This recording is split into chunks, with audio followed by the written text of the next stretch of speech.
সাদামাটা আয়োজনে 2024-25 মৌসুমের দল বদল সরালো পেশাদার লিগের ক্লাবগুলো। ফুটবলার নিবন্ধনের শেষ দিনে শুরুতেই খেলোয়াড় রেজিস্ট্রেশন করিয়েছে বর্তমান চ্যাম্পিয়ন বসুন্ধরা কিংস।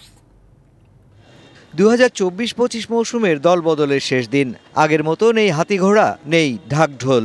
গেল আসরে ঘুরে দাঁড়ানো মোহামেডান খেলোয়াড় ছাড়াই এবার বাফুফে ভবনে দল বদলে এসেছে ক্লাব অফিসিয়ালরা। শিরোপা খরা কাটাতে শক্তিশালী দল গড়েছে সাদা কালোরা।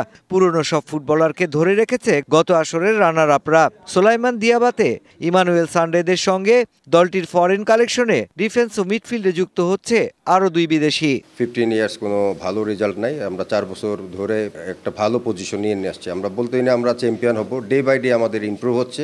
স্টপার ব্যাক আমি রাফি নিয়েছি, লেফট ব্যাক দীপু আছে, একটা প্লেয়ার আছে ঢাকা আবাহনী রহিম, এবং আমাদের আসলে মূল্য স্ট্রেংথই ফরেন প্লেয়ার। দল বদলে অংশ নিয়েছে এবারই প্রথম পেশাদার লিগ খেলার যোগ্যতা অর্জন করা ফকিরের পুল ইয়াংসম্যান ক্লাবও। পেশাদার ফুটবলের নতুন দল, তাই আপাতত শিরোপার দিকে চোখ না রেখে অস্তিত্ব টিকিয়ে রাখার দিকেই মনোযোগ তাদের।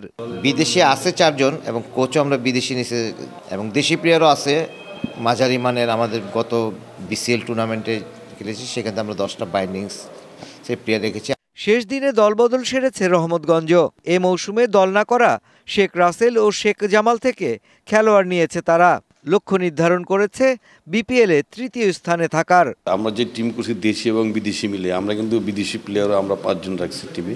আমাদের টিম এবার একটা খুব ব্যালেন্স টিম হয়েছে। আমরা মোটামুটি ফাইটে থাকবো। রেজিস্ট্রেশনের সময় বিকেল 5টা পর্যন্ত থাকলেও ক্লাবগুলোর অনুরোধে তা বাড়ানো হয় রাত 12টা পর্যন্ত।